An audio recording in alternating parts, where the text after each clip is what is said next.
lo entienden, y para eso vamos a adentrarnos a las diapositivas. Hablar de biomecánica, ¿qué cosa quiere decir la biomecánica? Es un principio mecánico, físico, ¿ya? Que rige el comportamiento de los huesos. Pero no solamente, pues, el ser humano tiene huesos. Ustedes saben que la estructura ósea, aparte, está acompañado por músculos, tendones, ligamentos, cápsulas, tiene cartílago, tendones, arterias, venas, nervios, etcétera. Ustedes saben que todo hueso es bifásico. ¿A qué refiero bifásico? Que tiene una base mineral. Ustedes saben, la hidroxiapatita, el ácido hialurónico, el fosfato de calcio, todos los componentes óseos, el calcio, el magnesio y el colágeno y la sustancia osteoide. La biomecánica, entonces, podemos dividirlo en tres campos: el músculo esquelético, el kinesiológico y el deportivo. Ustedes saben que la osteona es la unidad básica y fundamental del hueso, ¿no? Entonces, ustedes ya saben por histología que esta osteona, pues, contiene, su contenido está dado por el conducto de Havers y las láminas que lo rodean. Además, la osteona está rodeada por los osteocitos. Ojo, los osteocitos que tenemos en el cuerpo humano tienen un promedio de vida de 25 años. Vean cómo es en el hueso las células que tenemos.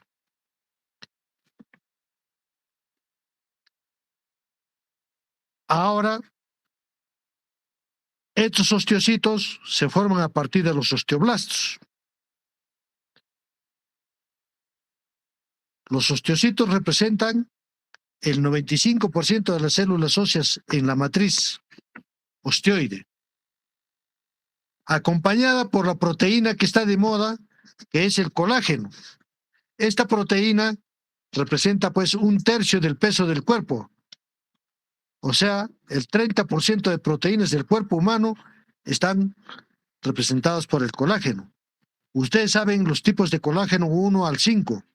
Ustedes saben el tipo 1 está presente en la piel, tendones, huesos, ligamentos, vasos.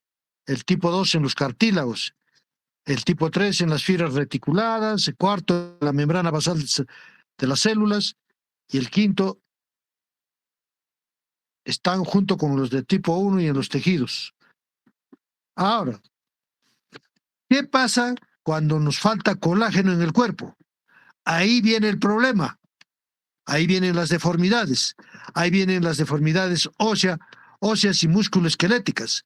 Ustedes ven, pues, pacientes con espondilitis anquilosante a nivel de columna, con poliartritis, artritis reumatoidea, esclerodermia, lupus, etcétera, etcétera, por problemas del colágeno. Eso a breve modo de la introducción.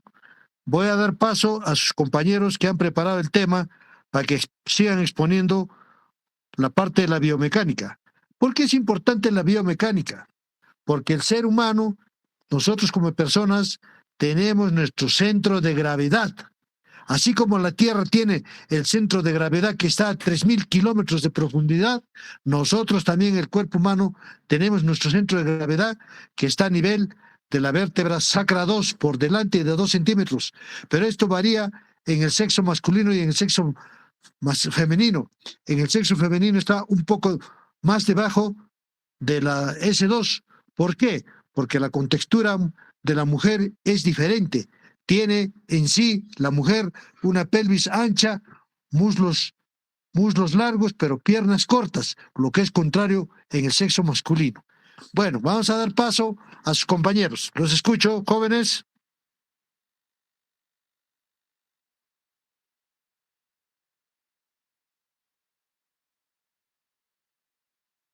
Brian, ¿puedes compartir las diapositivas, por favor?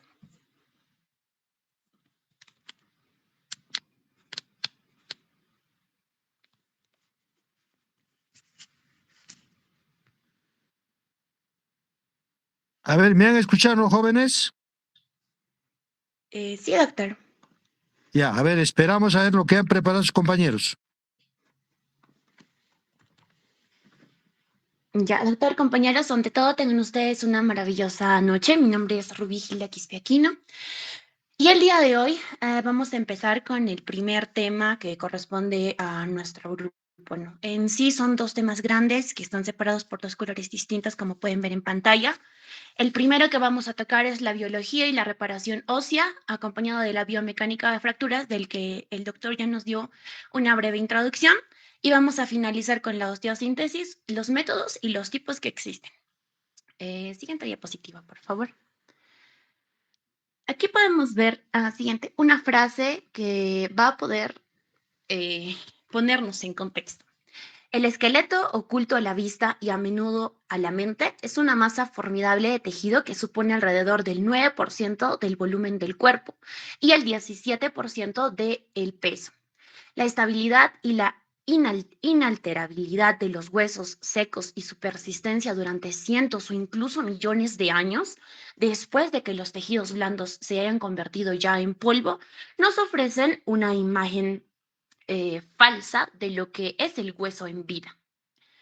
Su fijeza tras la muerte está en franco contraste con su incesante actividad durante la vida. Con eso vamos a empezar con la biología ósea de la que yo les voy a hablar. Siguiente diapositiva, por favor. Ok, el tejido óseo, como vemos, forma la mayor parte del esqueleto. ¿Y qué es el esqueleto? Lo comprende o es comprendido como el armazón que soporta nuestro cuerpo, que aparte tiene otra función como el de proteger nuestros órganos y también de permitir nuestros movimientos acompañado del sistema muscular y los tendones y los ligamentos. Muy aparte de lo que ven en el cuadro verde, que es en general las funciones del esqueleto, los huesos poseen formas muy variadas y cumplen muchas más funciones, entre las que recalcamos 6 que son las más importantes. La primera es la función de soporte. Los huesos proveen un cuadro rígido de soporte para los músculos y para los tejidos blandos, ya que van a ser donde se van a insertar estos últimos. La segunda función es la de protección, ya que ellos forman varias cavidades que protegen los órganos internos de posibles traumatismos. Por ejemplo, el cráneo protege al cerebro frente a los golpes o un traumatismo cráneoencefálico. La caja torácica también a los órganos que están dentro de ella, ¿no? Por ejemplo, los pulmones, el corazón. Esto a través de la parrilla costal y el esternón. La tercera función más importante es la del movimiento, ya que gracias a los músculos que se insertan, como ya les dije, en los huesos a través de tendones y su contracción sincronizada, se va a producir el movimiento, es decir, en coordinación con estos últimos. Los tres últimos son la homeostasis mineral, la producción de células sanguíneas, que también es muy importante, y el almacén de grasas de reserva. Con respecto a la homeostasis mineral, los huesos almacenan una serie de minerales, como ya dijo el doctor, especialmente el calcio y el fósforo, que necesitamos para la contracción muscular y para otras funciones orgánicas. También tenemos a la producción de células sanguíneas, ya que dentro de las cavidades que están situadas en ciertos huesos, un tejido conectivo denominado médula ósea roja produce las células sanguíneas rojas o hematías mediante el proceso denominado hematopoiesis. Y finalmente, la sexta función, que es la de almacenar grasas de reserva, ya que la médula amarilla de los huesos, que consiste principalmente en adipocitos con unos pocos hematíes que están dispersos en ellos, van a encargarse de almacenar grasas. Es una importante reserva de energía química, como le podemos ver. Siguiente diapositiva, por favor. Una vez viendo la función que cumplen de manera general el sistema esquelético, vamos a pasar a la composición del hueso. Ahí pueden ver una imagen de algunos ejemplos de algunos tipos, ¿no? Los huesos esponjosos, compactos, y compacto hipomineralizado. Ok. El hueso está formado por 4 tipos de células. Están los osteoclastos, en primer lugar, los osteoblastos, las células de borde y los osteocitos. Aparte de estas, también están conformadas por una matriz ósea extracelular que muestran estructuras y propiedades diferentes en los diferentes tipos de huesos. Como podemos ver en el gráfico, hay 3 ejemplos, ¿no? Por ejemplo, el hueso esponjoso está formado más por médula que por agua, que por minerales y colágeno. Y otras sustancias están en mínimas cantidades, a diferencia del hueso compacto que tiene igual proporción entre porosidades y colágeno. Y el hueso compacto hipomineralizado es más, bueno, tiene como más contraste con el agua que el hueso compacto normal. Okay. Si bien no todos los huesos son iguales, tanto en tamaño como en forma y de consistencia, en promedio la composición del peso de la matriz ósea es de un 10% de agua. Esto es en promedio de todos los huesos, ¿no? El 65% de minerales como el fosfato, el calcio, el carbonato de calcio y el 20% de materia orgánica, principalmente el colágeno y otras proteínas. Siguiente. Ok, ahora vamos a ahondar en cada uno. Bueno, tenemos, como ya dijo también el doctor, constituyentes orgánicos que, como ven en negrita, son los más importantes dos, el colágeno tipo 1 y la osteonectina. Y como constituyentes inorgánicos, en la siguiente diapositiva, tenemos también 2 grandes grupos, que es la matriz ósea que contiene minerales, ¿no? En forma cristalizada. Entre ellos vamos a poder encontrar la hidroxipatita y también carbonato de calcio. Esos son los más importantes. O también en pequeñas cantidades vamos a poder encontrar sulfatos, fluoruros y el hidróxido de magnesio. Todas estas sales se van a encontrar depositadas en una retícula formada por fibras de colágeno. El proceso por el cual estas sales se van a depositar y se van a cristalizar en la retícula se va a denominar calcificación. Aunque la dureza del hueso se debe a sus componentes minerales, sin la existencia de la retícula del colágeno, el hueso sería demasiado frágil. Siguiente. Vamos a hablar de cada uno de los componentes de las células óseas, ¿no? Como ya les dije anterior, no, siguiente, perdón.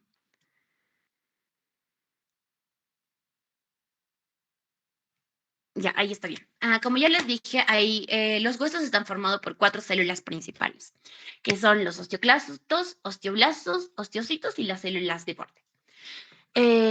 Ok, como aquí ven en pantalla, estas células se pueden dividir en 2 categorías, las que reabsorben el hueso, que son los osteoclastos, y las que forman, que son los osteoblastos, o que ya han formado osteocitos y células de borde. Ahora vamos a ver cada uno de ellos. Siguiente diapositiva, por favor. Ok, aquí podemos ver los 2 principales que, como ya les dije, los osteoclastos reabsorben y los osteoblastos forman. Entonces, los osteoclastos son las células responsables de la reabsorción de la matriz ósea y van a ser células polinucleadas de gran tamaño que se van a localizar superficialmente, o sea, en las superficies óseas. Van a estar firmemente asociadas a la matriz ósea. Y lo más importante es que se forman por fusión de varias células mononucleadas derivadas de una célula madre sanguínea de la médula ósea, mostrando muchas propiedades de los macrófagos. Contrastando todo ello, los osteoblastos son células responsables de la formación y de la organización de la matriz extracelular del hueso y de su posterior mineralización. Además, tienen otros factores que son probablemente mediadores de reabsorción ósea. Y otra función es segregar determinadas sustancias que nos van a permitir comunicarse o les van a permitir comunicarse con otras células. Las 2 últimas son las, siguiente diapositiva, por favor, son las células de borde y los osteocitos.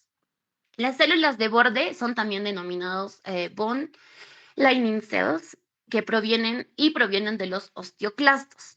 Cuando los osteoclastos han terminado su actividad de secreción de osteoide y a diferencia de los osteocitos, no quedan encerradas dentro de la matriz ósea. Estamos hablando de las células de bordes, por ello que llevan ese nombre, porque no están encerradas dentro de la matriz ósea, sino que se van a situar en la superficie cubriendo casi por completo el reborde del hueso. Son células planas porque van a estar en el reborde y son muy delgadas, similares a las células del endotelio. Luego tenemos finalmente a los osteocitos, que son células maduras derivadas de los osteoblastos y que van a constituir la mayor parte del tejido óseo. se van a encontrar en el hueso formado, ya que residen en lagunas en el interior de la matriz ósea mineralizada, han perdido la capacidad de dividirse, los osteocitos han perdido la capacidad de dividirse y no segregan materiales de matriz ósea y su función es mantener actividad celular del tejido óseo como el intercambio de nutrientes o la producción de desechos. Siguiente diapositiva, por favor. Ok, antes de pasar a la remodelación ósea con mi compañera, faltó mencionar los tipos de tejido óseo, que son dos. Tenemos hueso cortical o compacto y el hueso trabecular o esponjoso. El hueso cortical o compacto tiene una baja porosidad, es por ello que tienen ese nombre, ¿no? Compacto. La porosidad varía entre el 0.05 y el 0.1 y constituyen el 80% del esqueleto humano. Algo que tenemos que recordar es que la mayor parte de las diáfisis de los huesos largos van a ser hueso cortical o compacto. Y también constituye la protección y el soporte. Tienen una estructura de láminas o anillos concéntricos alrededor de los canales centrales que nos mencionó ya el doctor, que son los canales de Havers, y estos van a estar conectados a su vez con los canales de Volkmann, que van a perforar el periósteo. Ambos, estos canales, los de Havers y los de Volkmann, van a ser utilizados por los vasos sanguíneos, por los vasos linfáticos y por los nervios, para dar paso, obviamente. Y finalmente está el segundo tipo de tejido óseo, que es el hueso trabecular o esponjoso, que tiene una porosidad mayor de 0.75 a 0.95 y es el principal constituyente de las epífisis de los huesos largos y del interior de la mayor parte de los huesos. No contiene ostiones y tiene láminas intersticiales que están dispuestas en forma irregular, formando unos tabiques y unas placas que vamos a denominar trabéculas. Estas forman una estructura esponjosa, dejando huecos que están llenos de médula ósea roja. En este caso, los tejidos, o bueno, el hueso trabecular o esponjoso, los vasos van a penetrar directamente en el hueso esponjoso y van a permitir el intercambio de nutrientes con los osteocitos, es decir, no van a pasar por los canales que ya les había mencionado, a diferencia del hueso compacto. Ahora sí vamos a pasar con mi compañera Solángela y vamos a hablar de remodelación ósea. Ok. Doctor, compañeros, tengan ustedes muy buenas noches. Continuando con la exposición, voy a hablar acerca de la remodelación ósea.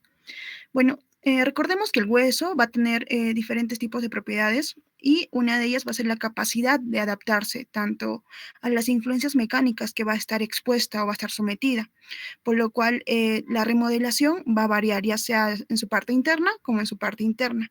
Ahora, esta remodelación va a tener un proceso biológico muy complicado, donde va a tener la intervención de factores hormonales, la variación de la presión al cual va a ser sometido, y esto pues va a permitir si se van a activar o se van a inhibir la formación o la desaparición de un nuevo tejido. Ya. En este recuadro, pues vamos a poder observar que es un resumen de cómo es que se va a dar esta remodelación, ya sea la remodelación ósea interna como la externa. Estas se diferencian ya que la interna es más organizada, más ordenada, en cambio la externa es más desorganizada y muy desordenada, por lo cual esta diferencia va a ser muy clara. Por ejemplo, en la remodelación interna podemos ver en la pantalla que va a tener una actividad secuencial y ordenada de los osteoclastos y osteoblastos. En cambio, la externa, esto va a ser más independiente. En la interna no va a afectar ni a la forma ni al tamaño, pero en la externa sí va a afectar y va a tener esta forma de cambio de forma, tanto de tamaño. En la interna, si bien es cierto, tiene un lugar desde el nacimiento hasta la muerte del individuo y se va a ser frenada una vez que se va a dar el crecimiento. Y en la externa, pues puede ocurrir durante el crecimiento y puede darse en caso de lesiones.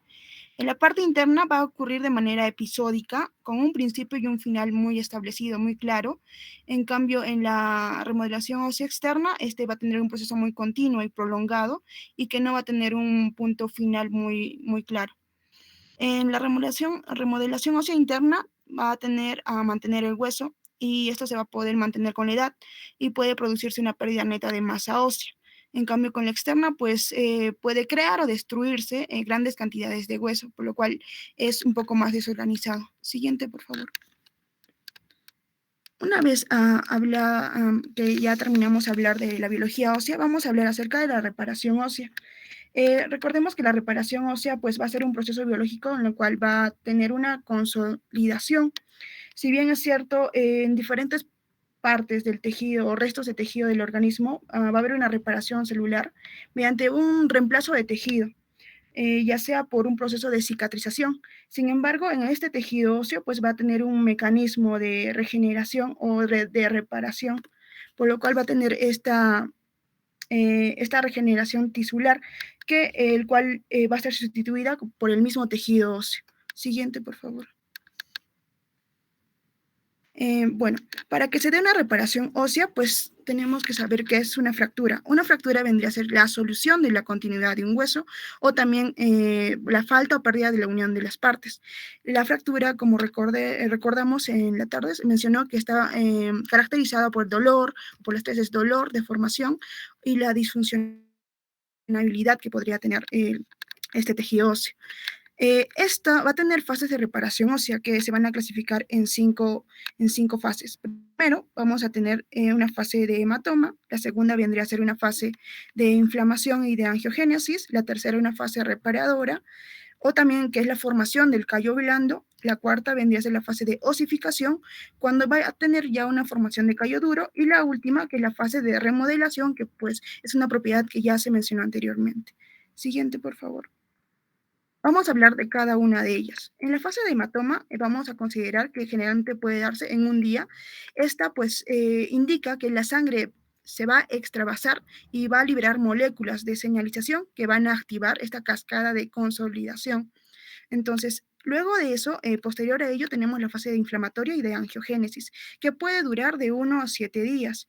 ¿Qué es lo que pasa? Que el hematoma inicial, que ya se consideró en el primer día, va a originar un exudado inflamatorio con formación de coágulo de fibrina.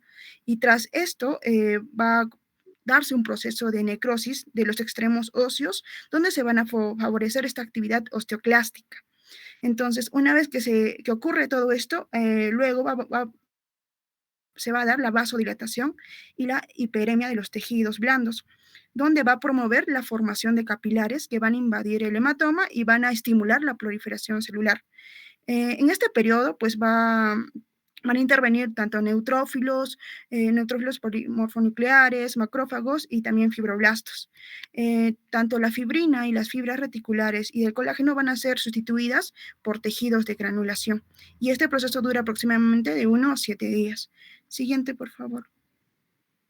La siguiente fase es la fase reparadora o también conocida como la formación de callo blando. Este dura de 2 a 3 semanas. Y esta composición del callo, que está dado por glucosalinos, colágeno y las fosfatasas alcalinas, va a ser modificada a lo largo de todo el proceso de reparación que se va a dar. Y esto va a depender de dos factores, tanto biomecánicos y biológicos. En los biomecánicos podemos observar en el cuadro, puede darse por si son estimuladores o son inhibidores. Estimuladores tenemos a una carga compresiva, una estabilidad mecánica o una estimulación electromagnética.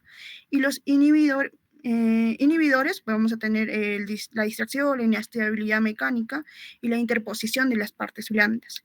En los factores biológicos o metabólicos vamos a tener tanto la baja tensión de oxígeno en la zona central, que se va a dar en la parte del callo, o también por el buen aporte vascular en el foco, a una calcitonina, la vitamina D, cómo es que se llega el paciente si consume estos minerales, y si es que va a tener la parte inhibitoria, como son los corticoides, o tiene la diabetes, las quimioterapias, o una desnutrición proteica, que pues van a influir en esta fase reparadora.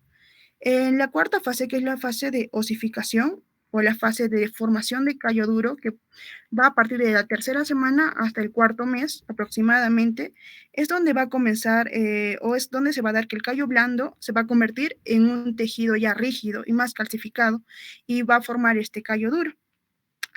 Ya. Siguiente, por favor. Y la última fase tenemos es la fase de remodelación. Esta fase de remodelación dura de 1 a 7 años aproximadamente y menciona que el hueso que se va a encontrar inmaduro va a presentar una microestructura irregular. Al presentar esa estructura irregular, pues se va a ir reorientando sobre las trabéculas óseas en función de las mecánicas que se va a dar de la carga, ¿no? De las leyes de Wolff, que menciona que esta remodelación va a estar influenciada y modulada por las solicitaciones mecánicas y que posteriormente mi compañera ya va a profundizar sobre ello. También menciona que si bien el nuevo hueso que se va a llegar a formar o ya está modelado, va a ser a través de una función más conjunta de osteoblastos y osteoclastos, y van así restablecer su arquitectura microscópica. En esta, pues este hueso que ya se va a encontrar maduro, pues va a tener un proceso donde van a actuar diferentes células inflamatorias, y estas así van a también restablecer este canal medular para que pueda así darse esta fase de remodelación. Siguiente, por favor.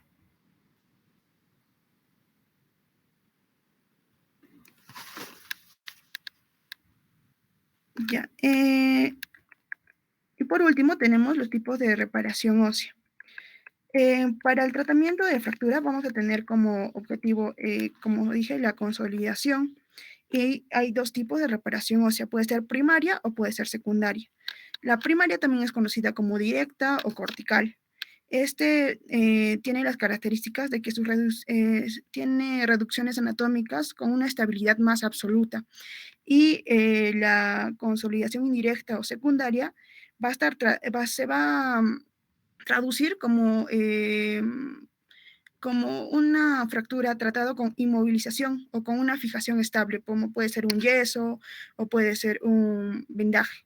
Entonces, la primaria puede llegar a darse, como dije, con tornillos, y las condiciones que va a tener es de acuerdo a las fracturas que se van a dar, ¿no? Si son fragmentos perfectamente reducidos o que hay una adecuada compresión entre ellos, y esto va a permitir que pues se lleguen a estar más fijos. En cambio, la secundaria puede haber un espacio entre ellas, en estos fragmentos óseos, y lo que se llegan a utilizar más son, como dije, las férulas, entre otras.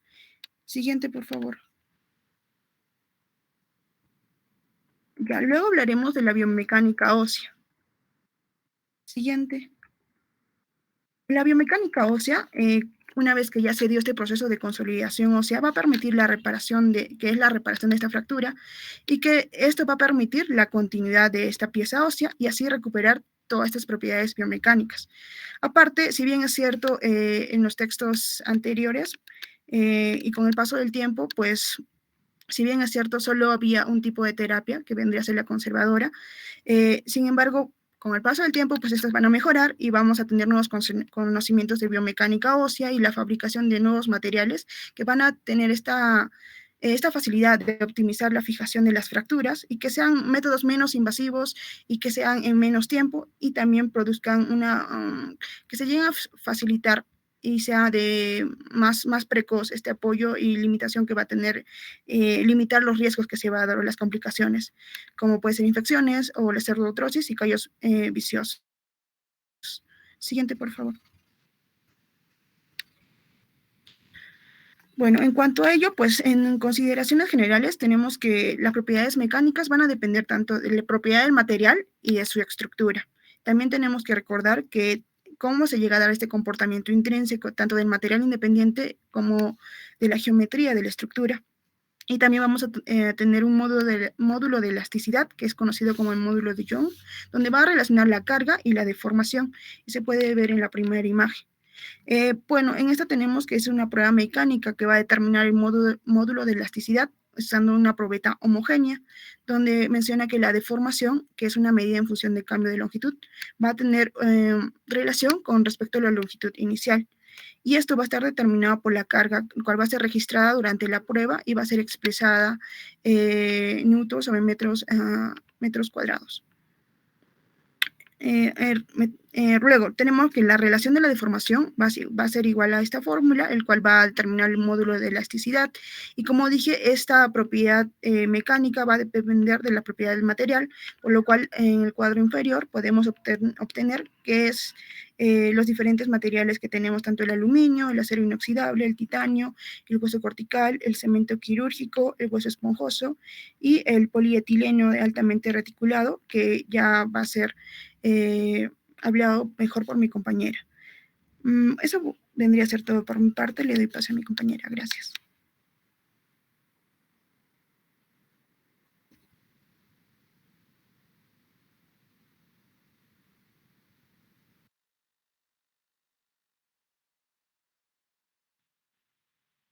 Bien, doctor y compañeros, buenas noches. Ya continuando con el tema de biomecánica, empezaremos con algunas leyes, ¿no? Una de las leyes que nos va a importar en la biomecánica sobre el tejido óseo es la ley de Golf, el cual menciona que cierto material puede adecuarse o puede sufrir ciertas modificaciones de acuerdo a las circunstancias o a las cargas que reciba. Entonces, con esa ley menciona también que el hueso es un órgano vivo que se va a adaptar a diversas circunstancias. Por ejemplo, una acción repetida o una acción específica va a modificar, ¿no?, lo que es la macroestructura ósea. Y también menciona que el ejercicio físico intenso y el sobrepeso también podrían incrementar lo que es la masa ósea, esto debido al uso excesivo, ¿no?, del complejo osteotendino ligamentoso. También esta ley menciona que las cargas que se van a aplicar al hueso van a influir en la homeostasis ósea. Esto debido a que va a existir procesos no mecánicos y también recontroles celulares. Siguiente, por favor. Ya. También mencionaba que histológicamente va a haber, ¿no?, ciertas resistencias que van a verse de acuerdo a la composición del hueso. Histológicamente el hueso va a estar conformado por el colágeno, y el que nos va a interesar es el colágeno tipo 1, el cual va a representar, ¿no?, la trama orgánica un 90%. Este colágeno tipo 1 tiene una mecánica en tracción superior a su resistencia mecánica en compresión. Y el otro componente que nos va a importar es la hidroxiapatita, el cual va a representar la trama inorgánica mineralizada. Y este componente, bueno, va a ser un material rígido, aunque podría ser quebradizo también, pero va a ser resistente también a la compresión. Va a haber factores que van a influir sobre la resistencia del hueso a las cargas. Estos factores van a ser la edad, el sexo, los factores hormonales, la hidratación del tejido y ciertas patologías óseas. Siguiente, por favor. Bien, en cuanto a los tipos de tejido óseo, el hueso esponjoso menciona que es 4 veces menos denso, también 10 veces menos rígido y 5 veces más elástico que el hueso cortical, lo que lo hace más propenso a fracturas. A diferencia del hueso cortical, el cual gracias a la organización de las ostionas va a hacer que sea más rígido, ¿no?, que el anterior.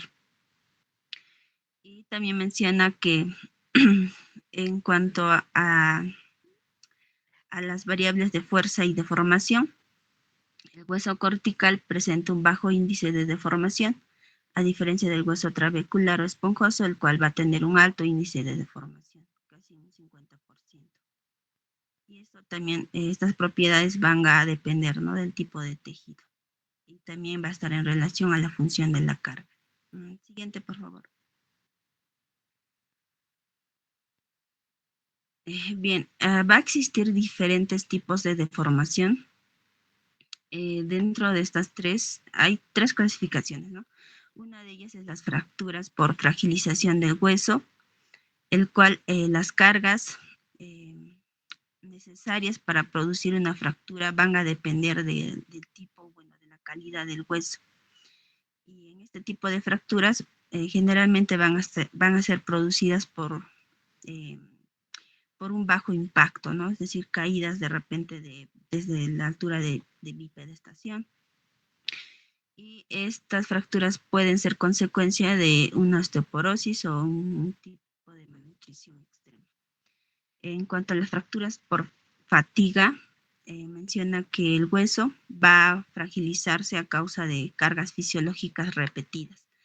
Esto, por ejemplo, se va a observar en las prácticas deportivas que van a ser continuas e intensas, lo cual puede inducir a un mecanismo de fatiga tisular y posteriormente va a conducir a lo que son la producción de microfracturas. También están las fracturas traumáticas, la cual de manera superficial se van a dividir en tres. Una de ellas es las fracturas por cinética baja, la cual se va a generar, ¿no?, por una simple caída o un traumatismo menor. Las de cinética alta va a ser provocada por accidentes en la vía pública o caídas de gran altura. Y las cinéticas, bueno, las fracturas con cinética muy alta van a ser traumatismos balísticos, es decir, por armas de fuego. Y cada carga en sí va a ser, ¿no? Va a generar una deformación previsible. Por ejemplo, la compresión va a cortar, la tracción va a alargar, la flexión va a producir una incurvación en el medio del segmento de óseo y la torsión podría provocar lo que es la rotación del hueso en un eje. Siguiente, por favor. Y ya en cuanto a la consolidación ósea, como ya se explicó anteriormente, este va a empezar, ¿no?, en el instante de la fractura y en la fase inflamatoria.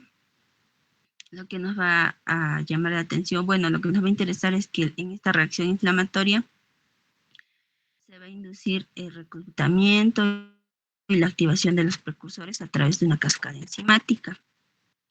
En la fase de formación del callo primario, en este su objetivo va a ser, ¿no?, que se va a mantener el hueso unido, en el cual van a participar, ¿no?, factores biomecánicos como la estabilidad ósea y la carga axial. Y en la fase de remodelación, este se va a adaptar, bueno, se adapta en sí el hueso a las fuerzas mecánicas al organizar, ¿no?, el hueso laminar secundario.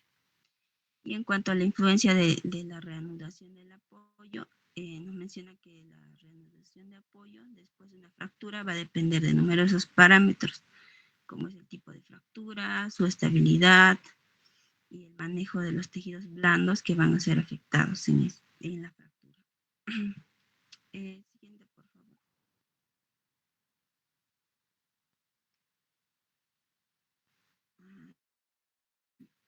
Gracias, eso sería todo.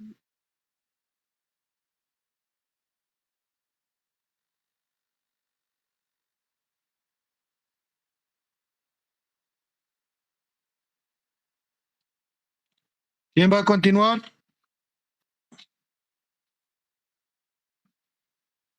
Ya, listo. Doctor, buenas noches. Compañeros, buenas noches. Disculpen. Ya para continuar con la exposición, voy a hablar acerca de la osteosíntesis. ¿Me pueden comentar si se nota la pantalla? Sí se nota, sí. Perfecto. Bueno, entonces, una definición de la osteosíntesis es que primeramente es una cirugía reconstructiva cuyo objetivo es estabilizar y unir extremos de un hueso roto tras una fractura, ¿no?, como se pueden ver en estas imágenes, por ejemplo, ¿sí? Que puede ser tal vez una osteotomía en un caso quirúrgico, bueno, en un caso ya un poco más complejo, o la unión de casos de una fractura previa, ¿no? Los fragmentos se estabilizan utilizando dispositivos mecánicos, ¿sí? Lo que permite una consolidación completa del hueso dañado o puede ser parcial de los músculos y así como también recuperar la función articular que tenía previamente a la lesión. Entonces, ya mis compañeros habían explicado un poco acerca de qué era el módulo de elasticidad y qué era la ductilidad aplicada al tejido vivo, que en este caso es el hueso, y ahora yo voy a más o menos aplicarlo a lo que viene a ser los dispositivos que se tienen que utilizar. Entonces, primeramente vemos que el módulo de elasticidad, como ya se había comentado anteriormente, es conocido como el módulo de Young, ¿sí? ¿Y qué es este módulo de elasticidad? No es otra cosa más que la capacidad de un material para recuperar su forma original cuando está expuesto a ciertas fuerzas mecánicas, que pueden ser de tracción, de presión y otras más, ¿sí? Como se puede ver en el gráfico de la derecha de las barras azules, hay muchos materiales que tienen un módulo de elasticidad completamente diferente. Lo que llamaría la atención en este cuadro, y según los estudios que se han hecho, es de que el hueso, a comparación de los otros materiales que se utilizan para la osteosíntesis, tiene un módulo de elasticidad muy bajo. Entonces, es por eso que se podría decir de que estos materiales sí son, digamos así, los mejores indicados para la realización de la osteosíntesis. Por otra parte, la ductilidad, que es la resistencia a la tracción, es la propiedad donde el material puede sufrir importantes deformaciones plásticas sin rotura, ¿no? Y aquí también debemos tener dos conceptos más. En primer lugar, que viene a ser que cuando un material no es resistente, por lo tanto, su ductilidad va a ser mucho menor, entonces va a estar a la merced de varias deformaciones, las cuales vienen a ser deformaciones plásticas, y estas a su vez van a generar que no sea de manera reversible. Entonces la ductilidad justamente explica eso, ¿no? Es cuánta fuerza se puede dar, se puede aplicar sobre el material para que ésta pueda volver a su forma original sin que cambie su forma plástica, ¿no? Como se puede ver en esta imagen. Por ejemplo, el acero inoxidable, si bien es cierto, tiene una mayor cantidad de soporte o sea, tiene mayor resistencia, va a ser menos dúctil a comparación del titanio, ¿sí? Como se puede ver en esta imagen. Ahora, la fatiga es cuando un material que está expuesto de forma cíclica a una carga se romperá con una carga inferior a la soportada en una carga elástica. Todos los materiales que se están implementando actualmente tienen justamente un grado de fatiga, los cuales se determina su grado de fatiga por medio de pruebas que son exponerlos a cargas mínimas por varios ciclos, como se puede ver en esta imagen de abajo, ¿no? Por ejemplo, el acero inoxidable sí tiene una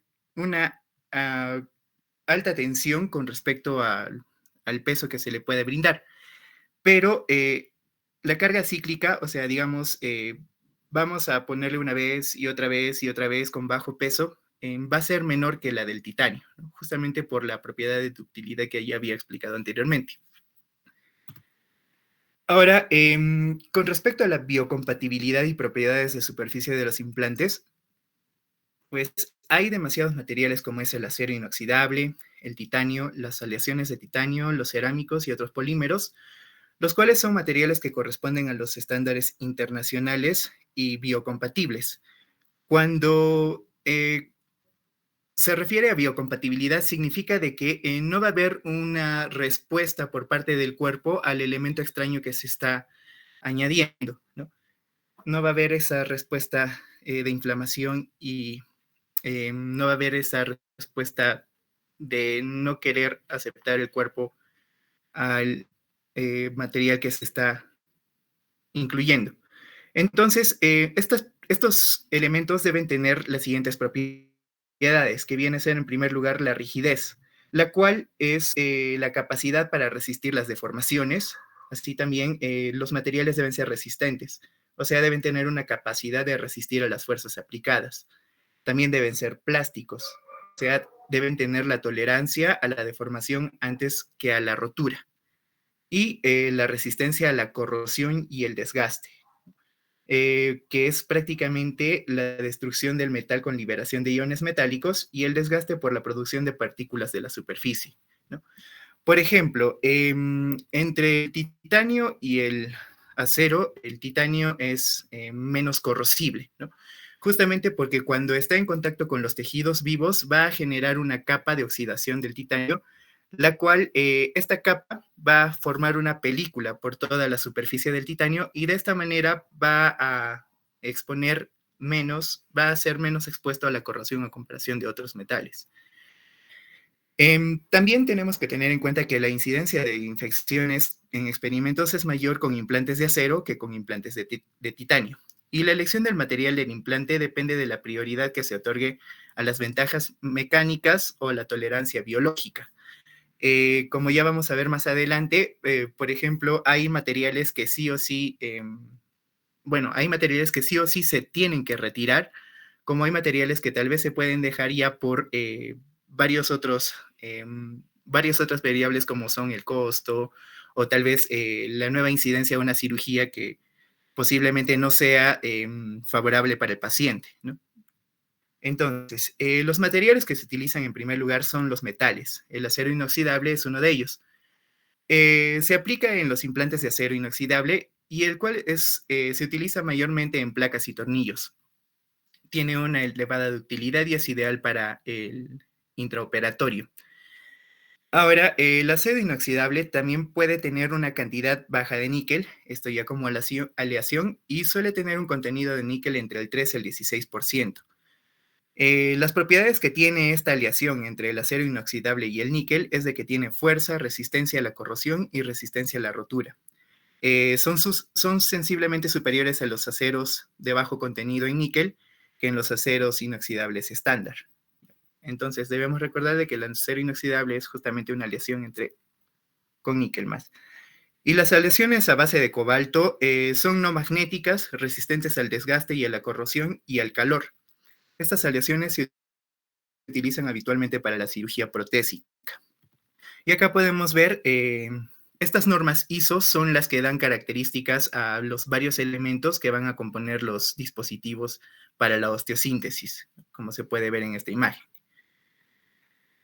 Otro metal es el titanio, que es resistente a la corrosión y es muy biocompatible, puesto que es un elemento que no va a generar ninguna reacción con respecto a los tejidos vivos. Es de larga y amplia utilización y no representa efectos secundarios con respecto a la biocompatibilidad. Las características es de que, en primer lugar, es denso, ¿sí?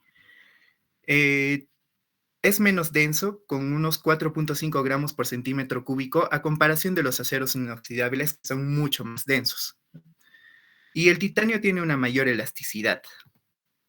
Ahora, dentro de las presentaciones de titanio que se pueden encontrar, primeramente hay un titanio puro, que se representa por un CPT. Comercialmente puro es como se le conoce, y es desarrollado más o menos en los años 40, y rápidamente, viendo sus propiedades, porque no era necesariamente para el campo clínico, pues empiezan a aplicarlo ya en el área quirúrgica. Y el titanio puro tiene 4 categorías, y todas van a depender de acuerdo a la cantidad de oxígeno que tiene el titanio para poder determinar un grado. El grado 4 es cuando ya hay una tasa de oxígeno más elevada y se indica sobre todo para implantes que son sometidos a cargas. Se emplea el titanio puro principalmente en placas y tornillos de tamaños e indicaciones múltiples. Ahora, las aleaciones de titanio primeramente tienen como propiedad que son biocompatibles y altamente resistentes a la corrosión y ofrecen presentaciones mecánicas más elevadas. Estas aleaciones son el titanio aluminio niobio, que se conoce como TAN, y el titanio aluminio vanadio, que se conoce como TAF. También el titanio molibdeno y las aleaciones con memoria de forma, que es el tinitol. Bueno, entonces, las primeras, que son el TAN y el TAF, son utilizados para implantes, aumentan la resistencia mecánica a las tensiones elásticas como las cíclicas, su ductilidad es menor al titanio puro y además tiene adecuadas tensiones elevadas, pero no para un moldeado intraoperatorio del implante, donde se encuentra en clavos y modelos para placas preconformadas. Luego, el titanio molibdeno es altamente resistente a la corrosión. Su aleación con el titanio, juntamente con el molibdeno, se conoce como una aleación tipo beta. son extremadamente maleables en frío gracias al molibdeno, y los inconvenientes es de que tienen un elevado precio, su fabricación y disponibilidad es limitada por la materia prima, en este caso por el molibdeno. Y por lo tanto se va a utilizar en placas de pequeño tamaño, como sería una placa de radio distal. Y las aleaciones con memoria de forma es el nitinol principalmente. Y tiene una propiedad de superelasticidad. Se emplea en grapas de compresión y en anclajes. Los inconvenientes es de que, a pesar de que tenga una excepcional resistencia a la corrosión, libera iones citotóxicos en los tejidos circundantes que se asocia a hipersensibilidad. Otro grupo que ya no son metales son los polímeros, que prácticamente estos ya son sintéticos. Ahora, tienen indicaciones limitadas como material de osteosíntesis porque su resistencia va a ser mucho menor a los de los metales e incluso a la del hueso. Las limitaciones es justamente la resistencia y su elevado coste. Bueno, se agrupan en dos tipos los polímeros, que son los no reabsorbibles y los reabsorbibles o bioreabsorbibles. Los polímeros no reabsorbibles son el poliéter éter-cetona, que se conoce como PIC, y el PIC reforzado. Bueno, el PIC es un polímero de alto rendimiento que tiene altas prestaciones mecánicas, pero es menor que las de los metales, obviamente, ¿no? Es resistente a radiaciones y al calor. Puede soportar temperaturas hasta 250 grados centígrados y se puede añadir bario para brindar radiopacidad. Esto nos va a ayudar para realizar seguimientos posteriores al tratamiento quirúrgico que se haya brindado al paciente. Se emplea en arandelas para fijación de ligamentos, cajas de cirugía de raquis y para instrumentales como guías de bloqueo para enclavado. Ahora, el PIC reforzado es lo anterior mencionado juntamente con fibras continuas de fibra de carbono o fibra de vidrio, ¿no?, que le van a dar mayor resistencia y una debilidad relativa a los implantes metálicos. Los problemas tal vez en un PIC reforzado es por la biocompatibilidad al momento de la ruptura del dispositivo. Entonces va a haber un fenómeno de hipersensibilidad. Ahora, los polímeros reabsorbibles tienen la ventaja de que no necesitan extracción. Ahora, no son indicadas para ser sometidas a cargas por su baja resistencia mecánica. Está indicado en cirugía de mano y cirugía maxilofacial. La materia prima para la fabricación de los polímeros reabsorbibles viene a ser el poliéster alifático como material sintético y otros materiales o polímeros naturales como es la gelatina y el colágeno. Ahora, justamente es por estos dos componentes, con el poliéster alifático, que puede reabsorberse, ¿no? El cuerpo va a reconocer como si fuera un nutriente. Y juntamente con las enzimas va a desaparecer con los años. La fabricación se realiza con polímeros reabsorbibles como los poliláctidos, además, los poliglicólidos y con menor frecuencia el polihidroxibutirato y los polihidroxivaleratos. Los inconvenientes es de que pierden rápidamente la resistencia mecánica y incluso la bibliografía menciona de que puede degradarse tan rápido de que no puede dar tiempo a que haya una buena restauración ósea. La absorción se efectúa por medio de procesos como hidrólisis y resorción de ácidos específicos del polímero y se emplea en indicaciones específicas, como son las agujas, los tornillos y las placas, pero solamente en estas dos partes del cuerpo, que es la mano y en la cirugía maxilofacial. Ahora, hablando de los métodos, primeramente existe una osteosíntesis con cerclaje en obenque. ¿De qué se trata? Pues primeramente vamos a ver de que hay muchas cargas diferenciales sobre un foco de fractura con zonas de concavidad que reciben cargas de compresión y convexidad que reciben cargas de tracción. A ver, ¿cómo es eso? Bueno, aquí está la fractura y tenemos primeramente dos superficies, ¿no?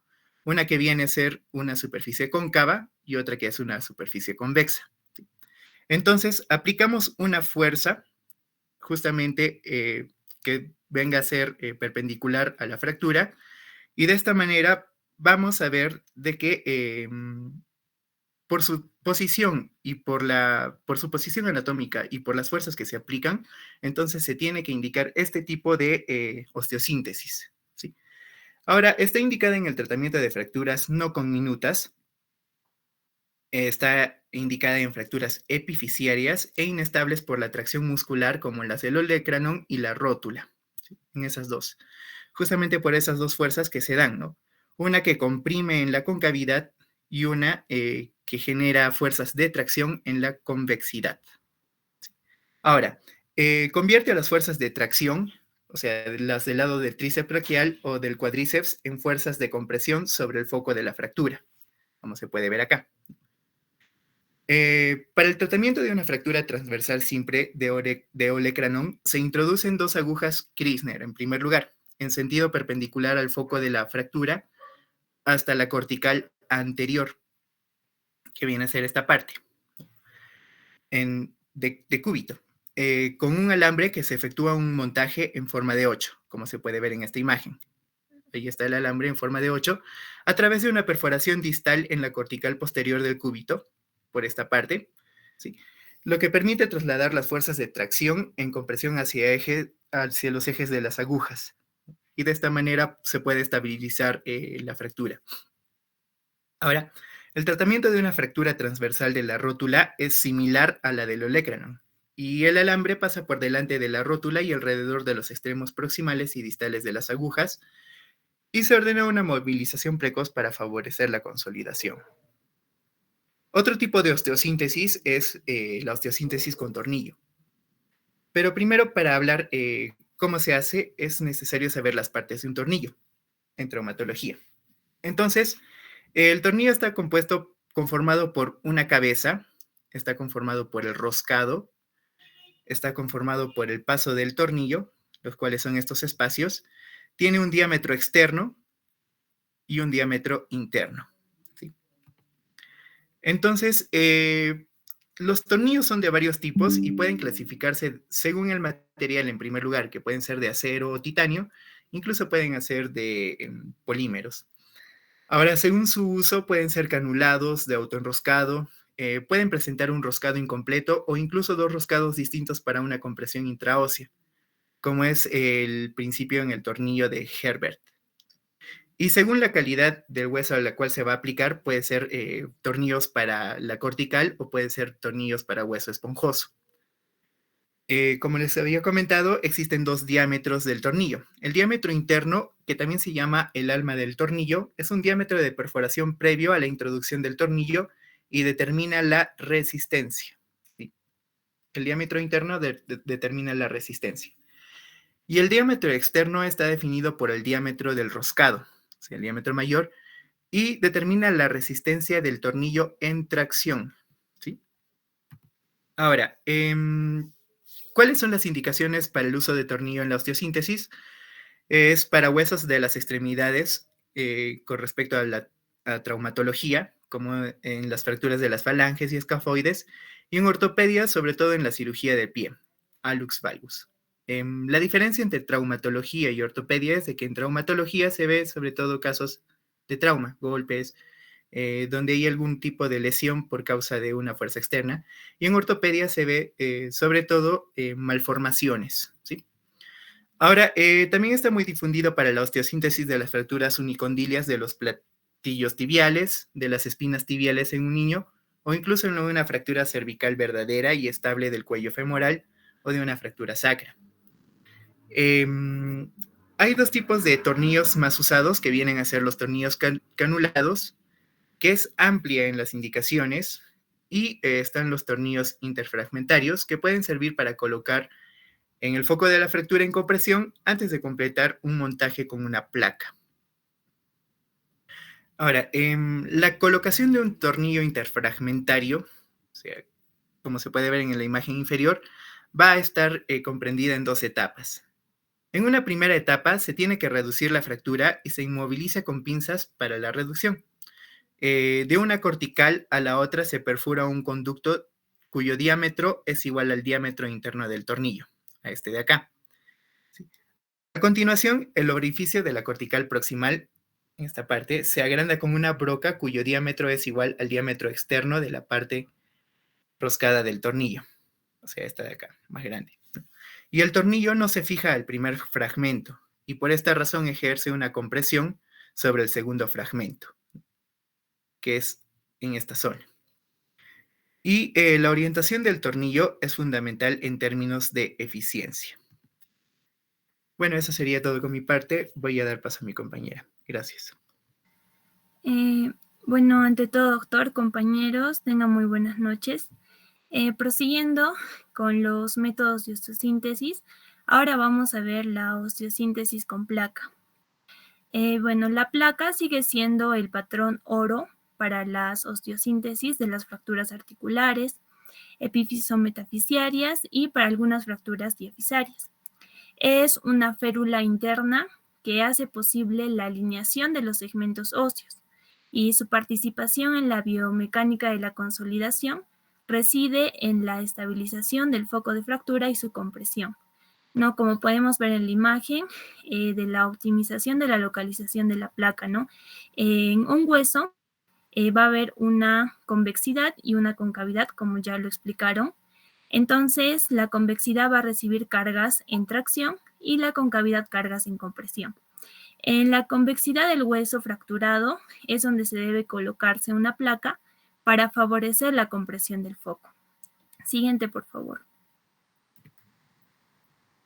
Ya, en cuanto a la fijación con placa clásica, ¿no? La elección del tipo de la placa va a responder al principio de estabilidad absoluta relativa y por tanto al tipo de fractura.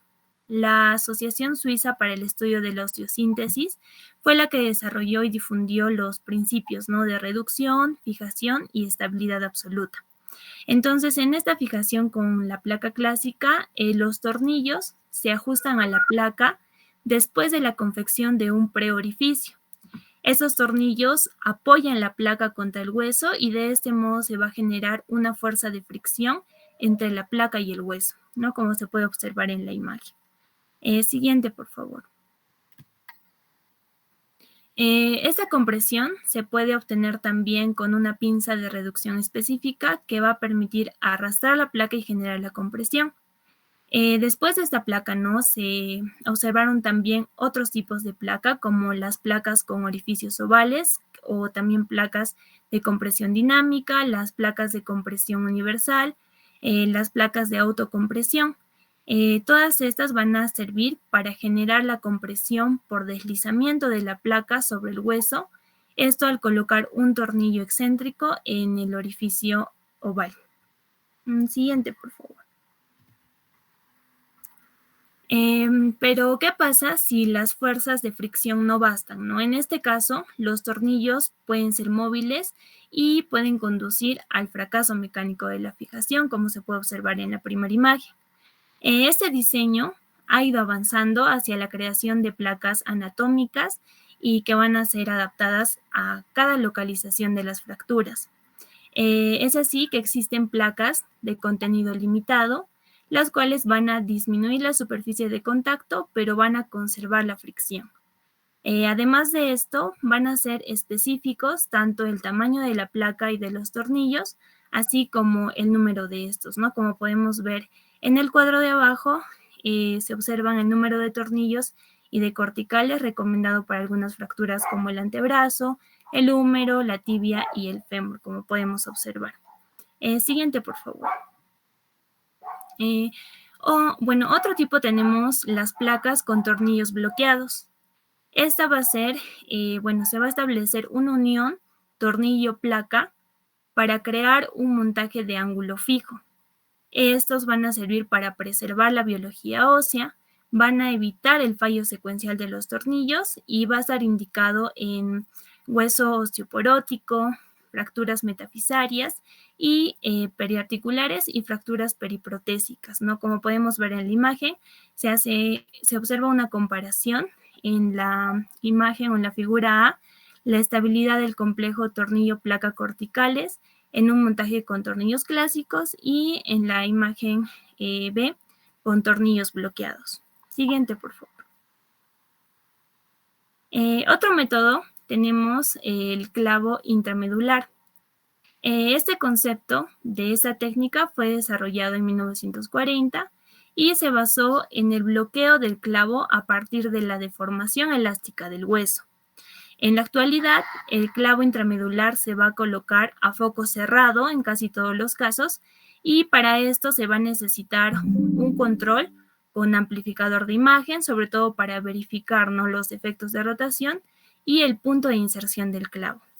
Las indicaciones van a ser muy amplias en caso de fracturas diafisarias de los huesos largos. Siguiente, por favor.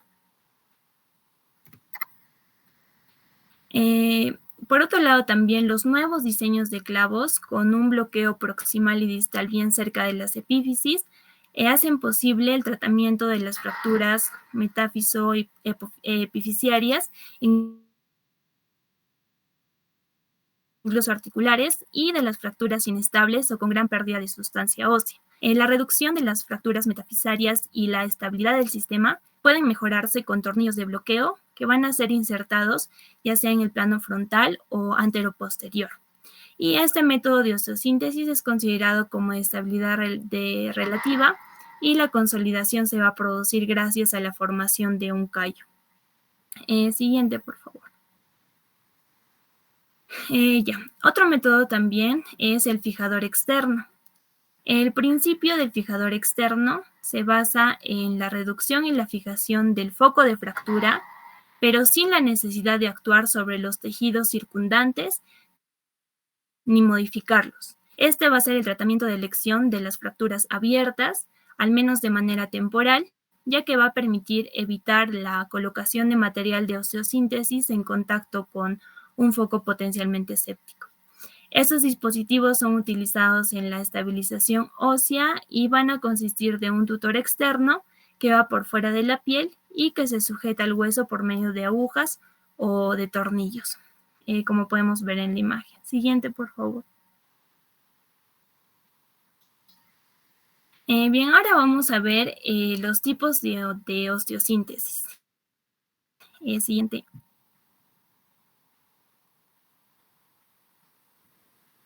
Siguiente diapositiva, por favor.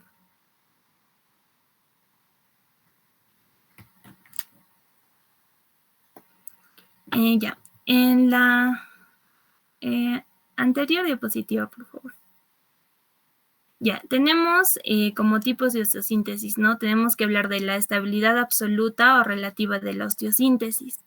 Este principio de estabilidad absoluta se remonta a la década de 1950 y se describe la estabilidad en relación con la separación del trazo de fractura. Esta va a ser la cantidad de cargas en el foco, lo que va a determinar la movilidad, ¿no?, de este. Si la movilidad se va a mantener por debajo del 2% del espacio interfragmentario, vamos a hablar de una estabilidad absoluta. Si va a estar entre el 2 y el 10% de una estabilidad relativa, y por encima del 10%, el hueso no puede consolidarse y la fractura puede evolucionar a una pseudoartrosis. Siguiente, por favor. También tenemos la osteosíntesis estática o dinámica, ¿no? La fijación estática se va a basar en la conservación de la rigidez de todo el montaje desde el principio hasta el final del tratamiento, ¿no? Las placas son las que van a hacer posible un montaje estático, ya sea de estabilidad absoluta o relativa. Y el clavo, en este caso, va a permitir un montaje estático o dinámico según la situación. Y bueno, esto va a permitir, ¿no?, controlar las cargas en torsión y en compresión. Siguiente, por favor. Gracias, eso sería todo con la exposición. Muchas gracias. A ver, vamos a hablar sobre osteosíntesis. A nivel internacional, nosotros tenemos la Asociación Internacional de Osteosíntesis, de AO, que ha nacido en Suiza.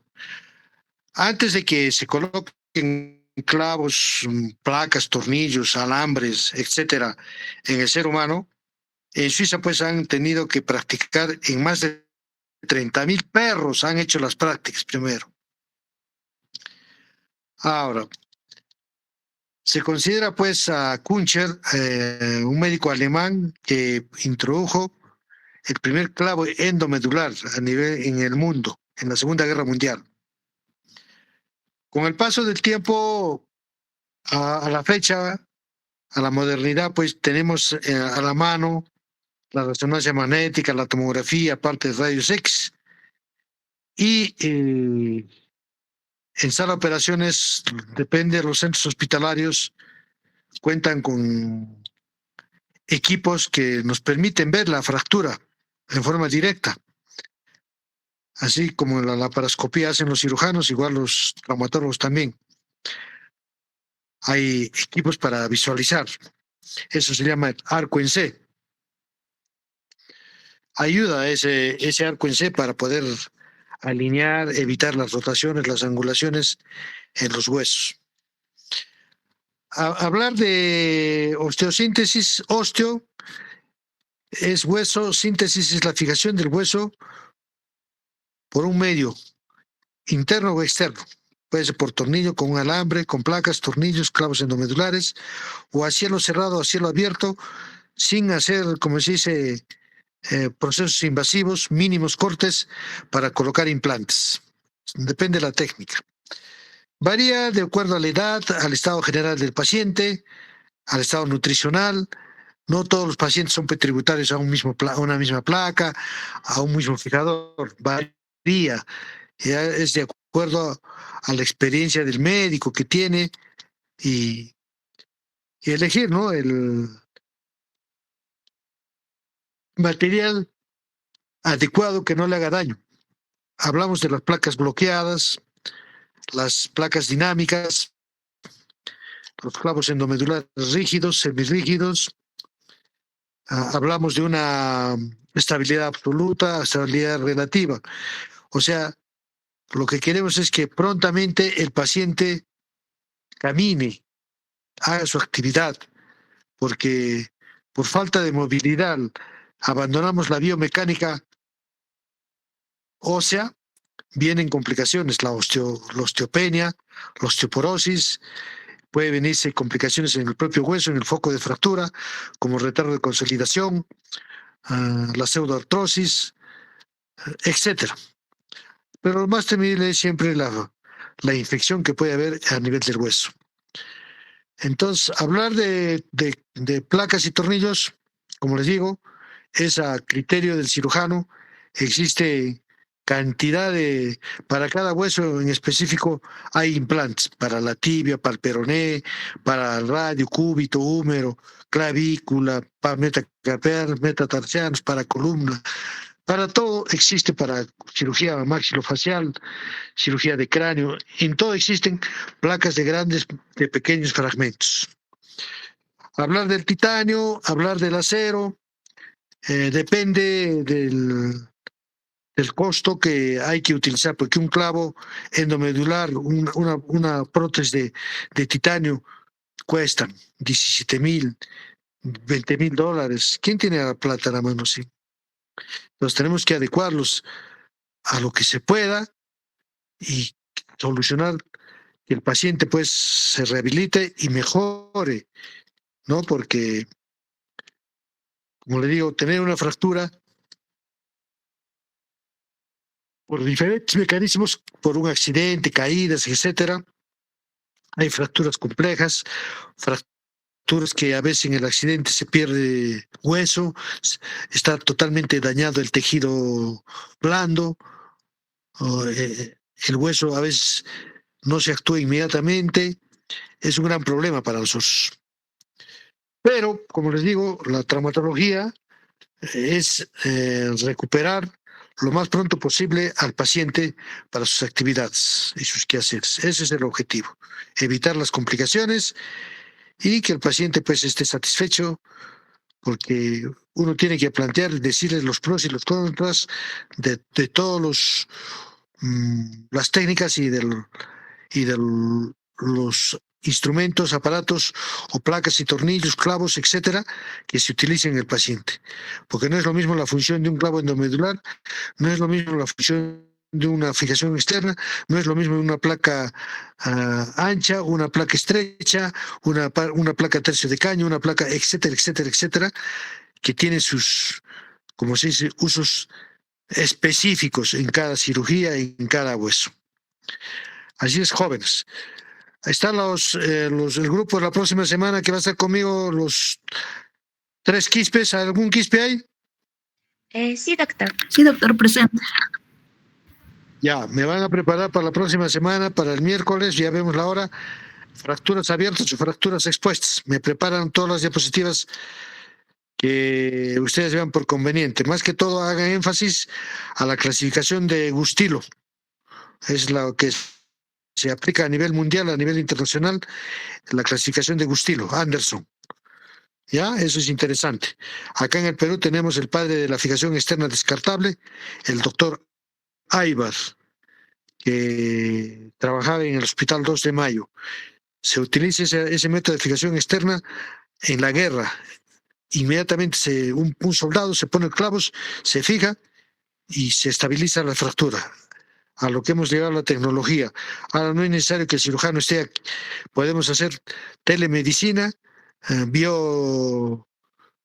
¿cómo se dice? Virtual, telemedicina, se puede hacer cirugía así.